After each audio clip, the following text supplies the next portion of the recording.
Welcome back to the GSMC Sports Podcast. We were just talking about the DJ Moore extension with the Chicago Bears.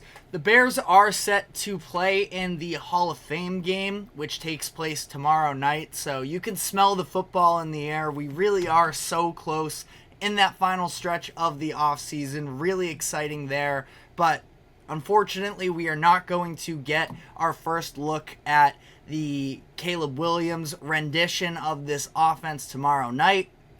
Head coach Matt Eberflus announced that they do not have any plans to start any of their starters for tomorrow night.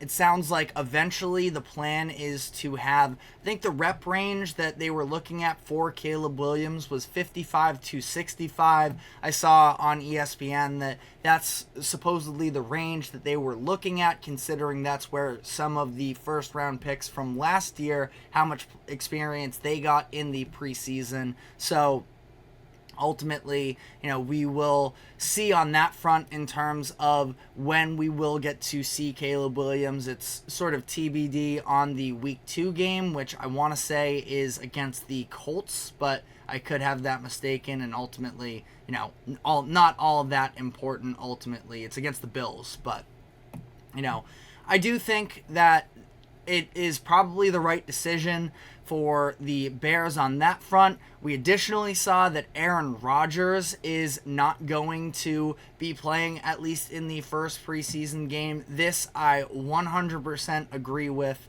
We were talking in a production meeting earlier with the whole GSMC team, and our boss threw out to us that the idea of, could the Aaron Rodgers deal end up being the worst trade in NFL history? And anytime you throw out those types of conversations, it feels like a little bit of hyperbole, but if Aaron Rodgers were to get hurt early in this year and call it quits from there, it would ultimately be pretty devastating as a whole. And I do feel like, eventually Rodgers is going to play, and that won't have to be an issue, but you don't want to take any risks here for the Jets, because at that point, if Rodgers were to go down again, this season becomes lost once again, and it feels like an entire reset comes from there. So I definitely stand with the Jets in terms of the Aaron Rodgers front of whether or not he plays in the preseason. Now, there have been a series of videos that have been circulating from Jets training camp of him having some words with some of his receivers, notably Garrett Wilson, and a lot of people are sort of putting a lot of stock into that. I'm not really there with it at that point. Now, these are things that are going to take place, especially when you're talking about Aaron Rodgers, who is always going to demand greatness out of the players that he's around. But it did seem like him and Garrett Wilson were developing a really good rapport during last year's training camps, and obviously ends up getting cut short with Rodgers going down. But I'm definitely not on the panic train in terms of that by any means, but was something, at least somewhat notable there. But some contract holdout situations, the Matthew Judon saga that we covered a couple days ago, sounds like it is progressively getting worse for the Patriots there, considering the fact that Judon, he was at practice a few days ago in sweatpants, not participating.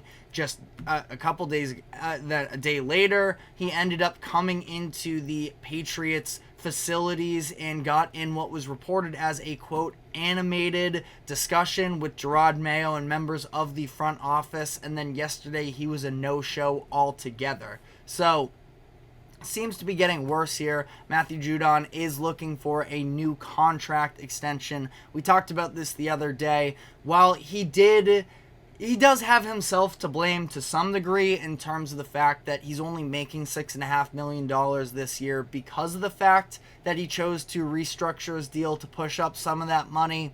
The overall, annual value of that contract that he signed ahead of 2021, it is clear that he is still one of the more underpaid players. There is some sort of risk involved, considering just last year he tore his bicep and was out from week 4 on, but I still do think that in his, early 30s, he will be able to have probably maximize the next 3-4 years as a top-end defensive end. He had double-digit sacks in the last 2 full seasons that he played.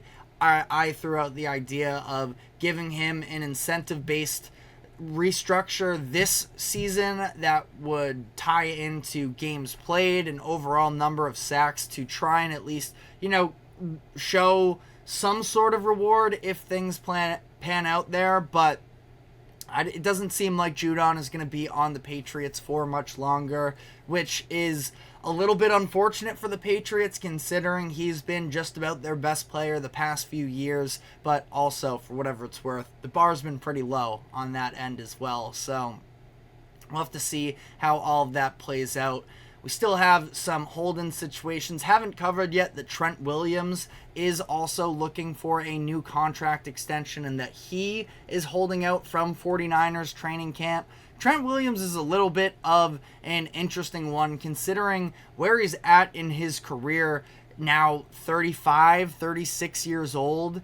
And to be fair, just turned 36 years old. And to be fair, he's coming off of 3 straight All-Pro season, All-Pro first team selections, so he still feels like he's at the peak of his powers. And we've seen, offensive linemen be able to go a little bit later in the season as well. But that is sort of a wrinkle that I wasn't necessarily anticipating. We've been hearing about Brandon Ayuk all off-season long, but, I'm sure the 49ers would have preferred to have all of this offseason go a little bit smoother considering they're coming off of this Super Bowl appearance. And, I do feel like to some degree this is the season for them to really cash in where they have all of their players under contract. And once Brock Purdy's new deal kicks in, assuming they do end up paying him, which I would be very surprised at this point if they don't, but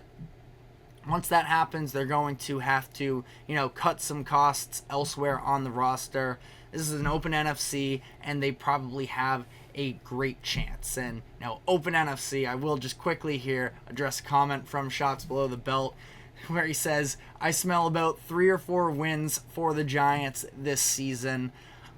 It's interesting. I haven't been able to look fully at their schedule. We're going to quickly here. I've been using Sharp Football Analysis. No free ads or anything, but it is free. And I feel like I like the algorithm they use in terms of balancing out the ultimate schedules here. Giants are looking at 6.5 wins per the schedule, the 20th hardest schedule in the league. So, 3 feels probably a little disrespectful, but...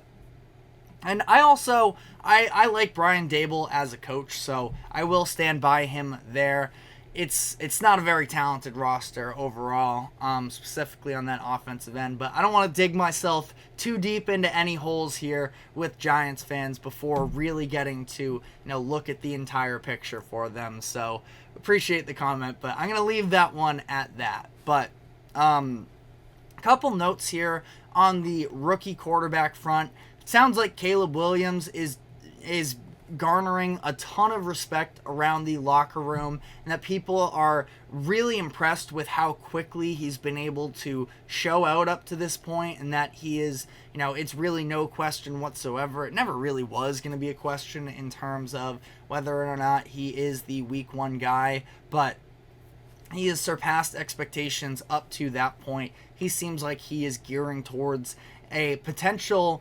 And I'm not one for, sort of overreacting or anything, but based off of the weapons that are around him and the talent that I do think he has, I do think that Caleb Williams could potentially have an all-time rookie season. CJ Stroud had debatably the best rookie season from a quarterback of all time last year, and I think that he can put up, similar production with, granted, more around him, but I'm very high on that hype train. But coming back around to the Patriots here, first couple days of padded practice have not been very impressive for their 3rd overall pick, Drake May, which is definitely disappointing to hear on that front. Now, at the same time, it's just a couple days into training camp. You can't put too much stock into it.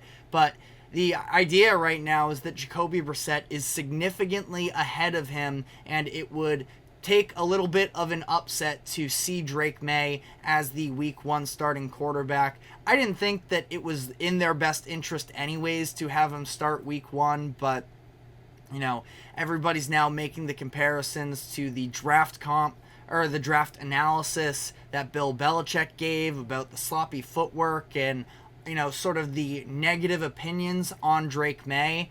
It sounds like some of those are sort of playing out a little bit. Now again, the Patriots, as long as Jacoby Brissett is healthy, aren't going to need him from week 1, and the idea is probably that this team is going to try and rely on their defense a little bit more to establish this culture. We'll see on that front as well, but I think that the more we go on here, the more I would not be surprised if Drake May doesn't play his rookie season. If the Patriots can be in the mix, I think there's straight out a chance that he never comes in. I would imagine maybe the back end of the schedule, maybe week 14, 15, somewhere along those lines, is where we could see him make his debut, but we will have to see on that front. I know that was sort of a lot of information thrown out all at once. It's a slow Wednesday here, so just sort of picking up on all of the little different things that we heard. Did also see Rashad Penny retire yesterday, just to throw some extra, content in there, but we're going to refocus here, and we are going to be continuing on with our season previews of all 32 NFL teams. Today we have our first of the AFC West teams to dive into with the Denver Broncos. It's a new era here. Sean Payton, a little bit of a, I wouldn't say a hot seat because of how much money they're paying him and all of the turnover that's happened, but I would say that there is a significant amount of pressure on Sean Payton in these next couple seasons for the sake of his legacy, considering everything that happened. So we're going to discuss that and what could be coming up for the Broncos this upcoming season. But before we do so, we have to take a quick break. Don't go anywhere, and we will be right back.